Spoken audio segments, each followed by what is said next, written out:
Olá, seres pensantes, tudo bem com vocês? Gente, olha, esse vídeo aqui está sendo gravado a pedido de alguns alunos meus que estão tendo um pouquinho de dificuldade em entender alguns conceitos da física. Então, assim, primeiramente, vou pedir um desconto a vocês. Já faz um tempo que eu não dou aula de física, faz mais ou menos um ano que eu não dou nenhuma aula de física. Mas eu vou tentar fazer da melhor forma possível com vocês. Então, vamos falar um pouco sobre a energia e simplesmente sobre esse princípio que é o chamado princípio da conservação da energia. Vamos tentar compreender isso. Olha só, gente. A energia mecânica de um corpo, ela é definida, né, pela soma de todos os tipos de energia mecânica que esse corpo pode vir a ter. Então, por exemplo, se esse corpo está a uma altura maior do que o nível do solo, ele vai ter uma energia potencial gravitacional. Se esse corpo estiver em movimento, ele vai ter uma energia cinética. Se esse corpo ele está sofrendo alguma deformação, ele vai ter uma energia potencial elástica. E aqui eu coloquei para todos vocês justamente um esquema mostrando como é que são definidos as definições de cada uma das energias. Então, a energia potencial gravitacional, ela é definida pelo produto entre a massa, a aceleração da gravidade e a altura que esse corpo se encontra do solo. Né? Já a energia cinética é definida pelo produto da massa vezes o quadrado da velocidade. Então vejam que essa velocidade está ao quadrado, ou seja, a velocidade é muito mais importante do que a massa. Tudo isso dividido por 2. Então tenham muita atenção com isso, tá, gente? Tudo isso você vai dividir no final por 2. E a energia potencial elástica, que aí vai depender da chamada constante de elasticidade do corpo. Isso aí depende muito do material ao qual esse corpo foi composto. Né? Então, assim, varia muito de material para material. A questão da deformação em metros, a qual esse corpo está sendo submetido, e essa deformação tem que estar multiplicada ao quadrado, certo? E tudo isso, no final, você ainda vai dividir por 2. Então, tudo isso é extremamente importante para que você tenha a ideia de que você tem que somar todas essas energias, certo? Para poder dar a energia mecânica. Se o corpo estiver parado, bom, então esse corpo não terá energia cinética. Se ele estiver na altura do solo, então ele não teria a energia potencial gravitacional. E se esse corpo não estiver sofrendo deformação, aí ele não vai ter a energia potencial elástica. Então vai variar situação após situação. Então não achem que é uma receita de bolo. Isso não existe na física, tá, gente? Vamos aqui, gente. Olha a situação. Uma pessoa está lá erguendo um corpo com as mãos. Para ele erguer esse corpo, a primeira coisa que ele tem que fazer é superar a força-peso que está atuando sobre esse corpo. Então vejam só, a força-peso é definida pelo produto da massa vezes a aceleração da gravidade. Isso é que a gente chama de força-peso, que é uma força que atrai os corpos para o centro da Terra. Então o sentido da força, vertical para cima. Então o deslocamento dele é igual à altura, ou seja, esse corpo estava num nível e você levantou ele. Essa altura que você levantou é que vai ser a variação ou deslocamento desse corpo. Então, ó, o trabalho da força-peso é o produto da força vezes o deslocamento. Então, a gente pode definir que a energia potencial gravitacional, que nesse caso vai ser igual ao trabalho, porque o trabalho nada mais é do que a forma de você transferir energia entre dois corpos. E essa interação que existe entre dois corpos é que a gente dá o nome de força. Então, essa pessoa precisou superar a força-peso para poder erguer o corpo. Tá? Então, a gente pode definir que a energia potencial gravitacional é o produto da massa vezes a aceleração da gravidade vezes a altura em que esse corpo foi erguido. Vamos lá, gente. Olha, nessa situação, a pessoa está lá arremessando uma bola. Então, existe uma força que está atuando sobre essa bola. A interação que existe entre dois corpos é que a gente dá o nome de força. E a forma de você transferir energia de um corpo para o outro é que a gente dá o nome de trabalho. Então, tem uma força F que está atuando sobre a bola. O sentido da força está sendo o mesmo do deslocamento, ou seja, o que a gente chamaria de trabalho potente ou trabalho motor. E o trabalho sobre a bola vai ser sempre a mesma coisa. O trabalho é o produto da força pelo deslocamento, certo? Que alguns livros podem trazer como ΔD, outros trazem como ΔS. Se você substituir aqui, o que é a força? Bom, produto da massa vezes a aceleração. Lembrando que a aceleração de um corpo, lembrem muito bem disso, viu? Você pode chegar a essa expressão aqui, A igual ao quadrado da velocidade dividido pelo dobro do deslocamento. Como é que você chega nisso? Através da equação de Torricelli. Ah, Flávio, mas eu não sei chegar nessa fórmula. Se você quiser, bota aí nos comentários que eu faço um vídeo mostrando como é que você deduz essa fórmula. Então aqui você vai ter energia cinética igual ao trabalho, vai ser a metade do produto da massa vezes o quadrado da velocidade. Uma das coisas importantes é que a energia cinética ela pode ser nula. Como assim ela pode ser nula? Bom, se o corpo estiver parado, ele não vai ter energia cinética. Por quê? Porque ele não vai ter velocidade. E qualquer número multiplicado por zero vai ser igual a zero. Tá certo? Então, sim, a energia cinética ela pode ser nula, mas ela nunca pode ser negativa. Tá bem? Vamos lá. Olha só. A força elástica. Quando você tem um corpo que pode sofrer uma deformação, esse corpo pode ter uma força potencial elástica, desde que ele esteja sofrendo uma deformação. Então, nós vamos ter aqui. K é a constante da mola, ou seja, vai depender de quê? Do material no qual esse corpo é feito. E X é a deformação. Então, o que acontece? Quando você impõe uma deformação à mola, você vai ter uma energia potencial elástica, que é o quê? É 1/2, ou seja, metade do produto entre a constante vezes a deformação ao quadrado. Então, importantíssimo. Essa energia potencial elástica, ela pode ser nula se nós tivermos essa situação, ou seja, o corpo não estiver sofrendo deformação. Mas ela nunca pode ser negativa. Entendam isso, gente. Não pode ser negativa, tá? Vamos falar aqui um pouquinho sobre isso. Olha, os chamados trabalhos positivos e trabalhos negativos. Quando a gente define que um trabalho é positivo, é porque existe uma força que está atuando no mesmo sentido do deslocamento. Então, se ela está atuando no mesmo sentido do deslocamento, o que é que vai acontecer? Você vai aumentar a energia mecânica do sistema. Olha, o carro está andando, certo? Nesse sentido. Vem outro carro atrás dele. Vai lá, empurra ele. Então, você vai aumentar a energia cinética desse carro. Então, quando você faz isso, você está aumentando toda a energia mecânica do sistema. E nós temos o chamado trabalho resistente, certo? Que é quando você tem a força e o deslocamento em sentidos opostos. Aí o que acontece? Você vai diminuir a energia de todo aquele sistema. A energia mecânica daquele sistema será diminuída. Um exemplo, quando você está freando o carro. Quando você freia o carro, você vai perceber que existe uma força atuando em sentido contrário ao deslocamento do carro. E a gente pode perceber isso na prática. Quando você descer do carro, encoste a mão no pneu e você vai perceber que esse pneu está muito quente. Por quê? Porque o trabalho da força de atrito, ele existe. Existe esse atrito entre os pneus e o asfalto. E essa força de atrito ela tende a ser dissipada na forma de calor. Então, quando você for lá, encostar a mão no pneu, você vai perceber que está mais quente. E uma coisa importante, viu? Quando você for calibrar o pneu, é importantíssimo que esse pneu esteja frio. Ou seja, se você viajou um grande percurso até chegar naquele posto de gasolina, ou naquela borracharia, para calibrar o pneu, tem que esperar o pneu resfriar. Por quê?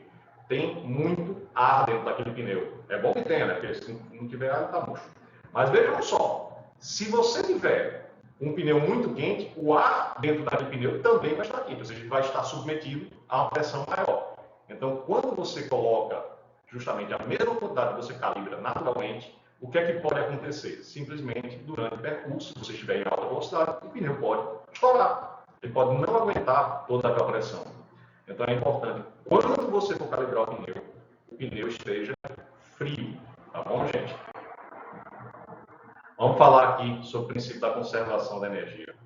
Eu quero mostrar para vocês essa ilustração. Ó. É uma pessoa pulando de paraquedas.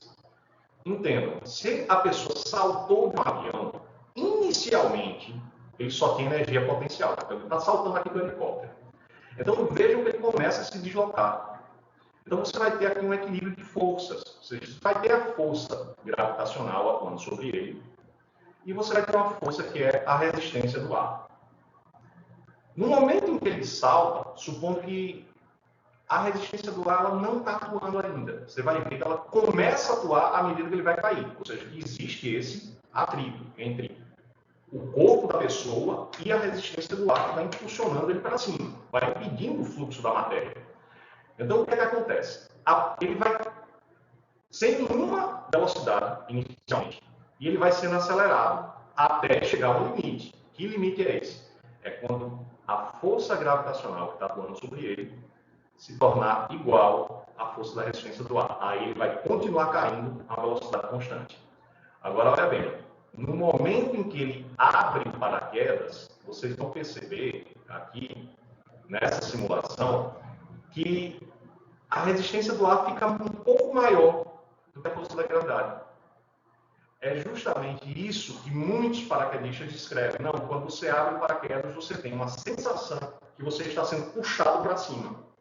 Essa sensação vem justamente desse aumento na resistência do ar, que é necessário para você desacelerar o corpo, para que o corpo ele comece a cair numa velocidade menor e ele possa aterrissar com uma certa tranquilidade. Uma vez que se ele aterrissasse com a mesma velocidade em que ele estava em queda livre, não seria uma experiência lá muito agradável. Lembrando a todos vocês que é a típica experiência que eu, pessoalmente, não quero ter. Então, vejam só. No início da queda, o que é que nós temos? O trabalho de todas as forças, ele é maior que zero. Então, a energia cinética dele está sempre aumentando. Após a abertura do paraquedas, o que é que acontece? A energia cinética dele diminui. Por que ela diminui? Porque a velocidade dele está sendo reduzida. Então, você vai ter essa redução na energia cinética. E aqui, depois que ele continua caindo, a soma de todos os trabalhos vai dar igual a zero. Então, a energia cinética dele, certo, vai ser invariável. Não é que ela vai ser igual a zero, ela simplesmente não irá variar mais.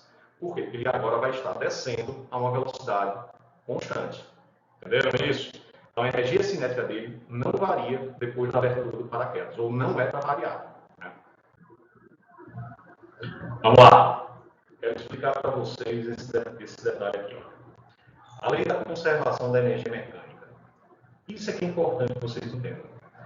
Que a variação da energia mecânica de um corpo, se as forças que atuam externamente a ele, ou seja, as forças que estão atuando no ambiente, ou seja, a força de atrito, a resistência do ar, se o trabalho dessas forças tende a zero, esse corpo ele não vai receber, nem vai exercer trabalho sobre ninguém. Então, o que é que acontece? A energia mecânica ela não aumenta, nem diminui. O sistema vai permanecer inalterado. Compreendam isso, meus seres pensantes. Isso é importante. Por quê? Porque a energia mecânica, a variação dela vai ser igual a zero. Então, vejam só. Qualquer momento em que você tiver a variação da energia mecânica sendo igual a zero, quer dizer que você pode até ter, em algum momento, um corpo sendo lançado, certo? Ou seja, sendo abandonado de uma certa altura. O que é que vai acontecer? Esse corpo ele tem uma energia potencial gravitacional. E essa energia ela vai sendo reduzida gradativamente à medida que ele vai perdendo altura. Em compensação, essa energia vai ser transformada em energia cinética à medida que ele vai ganhando velocidade. Então, o que é que acontece? A energia cinética se transforma em energia potencial e vice-versa. Se não houver forças dissipativas, essa energia mecânica vai ser conservada. Entenderam isso? Vamos ver essa situação aqui. Queria ilustrar para vocês. Imagina um carrinho de montanha-russa que está aqui em cima. e nesse ponto mais alto, ele está parado. Ele está iniciando o seu movimento.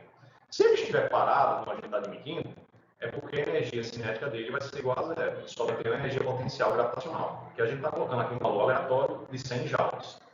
Admitindo que não existe atrito com os trilhos e não tem resistência do ar, a gente tem que dizer que o trabalho das forças externas desse corpo é igual a zero. Então, ao longo de todo esse movimento, o que é que nós vamos ter? Nós vamos ter energia potencial sendo transformada em energia cinética. Vamos aqui. Então, imagina agora ele no ponto mais baixo. O que é que nós vamos ter? Olha, se num ponto mais baixo eu estou admitindo que a energia potencial gravitacional é 20, eu tenho que dizer que a energia cinética dele vai ser de 80 joules. Ou seja, é nesse ponto que o carro está mais rápido, porque ele tem mais energia cinética. Quer dizer o quê? Como a massa dele não varia, ele não engordou nem emagreceu ao longo da trajetória, certo? A energia potencial gravitacional está sendo convertida em energia cinética. E nesse outro ponto aqui, se a gente admitir que a energia cinética dele é de 30 joules, é porque a energia potencial gravitacional vai ser igual a 70 joules. Por que nós estamos admitindo isso? Porque o trabalho das forças externas tende a zero. Então, a energia mecânica será conservada, gente. Compreendam isso. Se não houverem forças dissipativas, a energia mecânica é conservada. Olha aqui mostrando para vocês esse GIF aí ilustrativo. Nós temos um carrinho descendo. Olha bem que quando ele está ao nível do solo, a energia potencial gravitacional dele é zero. Essa barrinha aqui em azul. Quando ele sobe um pouco, aí ele ganha energia potencial gravitacional. Então, se não houverem forças atuando, o que é que você vai ter? Você vai ver que a energia mecânica total, que é essa barrinha verde, ela não varia ao longo de todo o percurso. Porque a gente está admitindo que não existem forças dissipativas. Tá certo? Então, eu entendo que toda vez que existe uma variação na velocidade, é porque esse carrinho está subindo, ele está ganhando altura. Quando ele está perdendo altura, que é que ele vai ganhar velocidade. Ou seja, descendo a ladeira, todo mundo sabe que para baixo todo o santo ajuda. Tá certo? Então compreendam, existe aqui o quê? Uma transferência de energia. Olha aqui, modelo de um esquiador. Como está trazendo esse tipo de exemplo, cara, porque aqui no Brasil a gente sabe que não tem neve, né, para a gente poder esquiar. Mas eu acho muito ilustrativo esse exemplo. Aqueles jogos de inverno, certo? Sempre vai ter uma parte da pista, certo? Que é chamada neve não compactada, que é uma neve que vai ter um pouco mais de atrito. Então aqui, ó, ele só tem energia potencial gravitacional, ele vai perdendo, porque ele está perdendo a altura. E quando ele chega a nível do Sol, ele está com o máximo de energia cinética, ou seja, ele está com a máxima velocidade dele. E a partir do momento que ele chega nessa neve não compactada, é justamente nesse momento em que ele começa a perder energia mecânica. Por quê? Porque existe a formação de um trabalho da força de atrito. E o trabalho da força de atrito é um trabalho negativo. Olha aqui. Começa a aumentar o trabalho. A consequência é que a energia mecânica dele, total, diminui, juntamente com a energia cinética. Tá bom? Fica ligado nisso. Gente, para vocês que ficaram até agora, poxa vida, eu queria agradecer muito. Não deixa de curtir, que é sempre importante.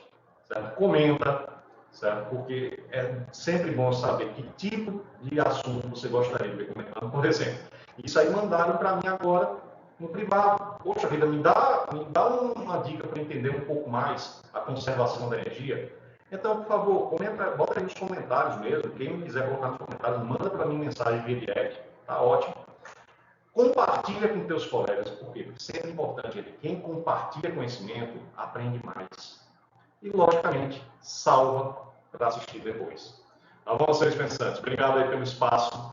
Bom domingo para vocês. Até mais.